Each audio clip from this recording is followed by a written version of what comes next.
আজি মই আকৌ অন্য এটা ৰেচিপি ভিডিঅ' আপোনালোকৰ মাজলৈ লৈ আহিছোঁ। আজি ৰেচিপি ভিডিঅ'টোত মই মগু দালিৰে বনোৱা এটা ব্ৰেকফাষ্ট ৰেচিপি হয়। প্ৰথমতে মই ইয়াক বনাবৰ বাবে মগু দালি এবাতি লৈছোঁ আৰু চাউল লৈছোঁ। আৰু এইখিনি মই ৩-৪ ঘণ্টাৰ কাৰণে পানীত তিয়াই ৰাখিম, যিহেতু ইয়াৰে মই এটা বেটাৰ বনাই পেলাইহে ৰেচিপিটো বনাম। সেয়েহে এইখিনি ৩-৪ ঘণ্টাৰ পাছত পানীত তিওৱাৰ পাছত এইখিনি এনেকুৱা হৈছে।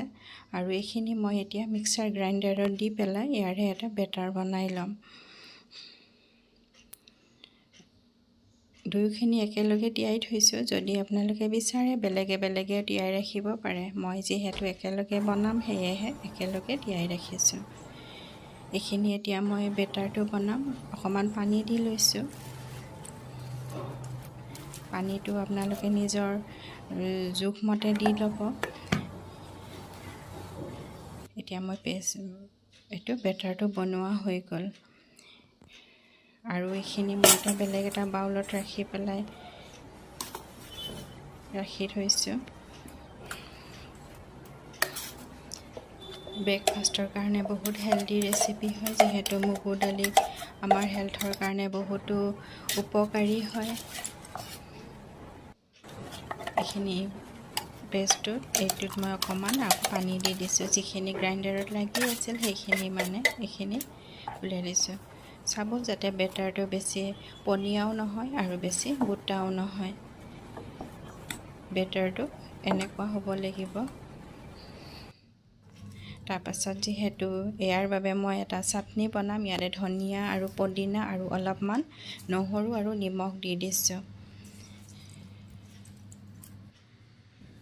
আৰু এতিয়া মই এইটো বনাম। প্ৰথমতে টাৱাখনত মই তেল দিয়া নাই, নিদি পেলাই এনেকৈ বনাই লৈছোঁ। টাৱাখন অকণমান গৰম হ'ব লাগিব, বেছি গৰমো হ'ব নালাগিব। তাৰপাছত ইয়াতে ছাইডত মই বাটাৰ বা ঘি বা তেলো দি দিব পাৰে। মই অকণমান ইয়াতে ঘি দি দিছোঁ ছাইডখিনিত।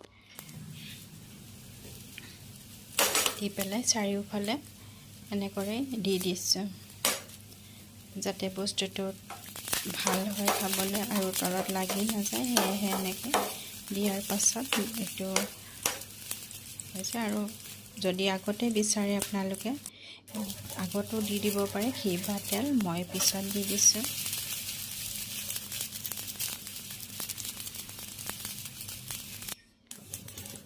এইখন বনোৱা হৈ গ'ল।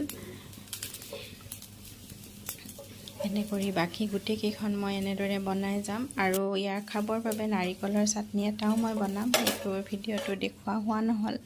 মই বেলেগ এদিনাখন এইটো ভিডিঅ'টো দেখুৱাম আপোনালোকক।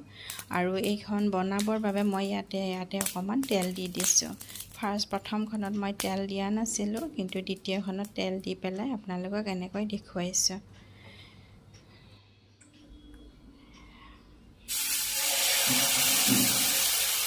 মই এটা জোখতে গোটেইকেইখন বনাইছোঁ। ইয়াতকৈ ডাঙৰ বিচাৰিলে ডাঙৰকৈও বনাব পাৰে। এইটো এতিয়া বনোৱা হৈ গ'ল। গতিকে আজিৰ ৰেচিপি ভিডিঅ'টো মোৰ এয়াই আছিল। আশা কৰোঁ মোৰ ভিডিঅ'টো আপোনালোকে চাই ভাল পালে। আৰু যদি ভাল লাগিছে তেতিয়াহ'লে লাইক, কমেণ্ট আৰু শ্বেয়াৰ কৰিবলৈ নাপাহৰিব। আৰু আজিলৈ ইমানতে। Bye bye, take care.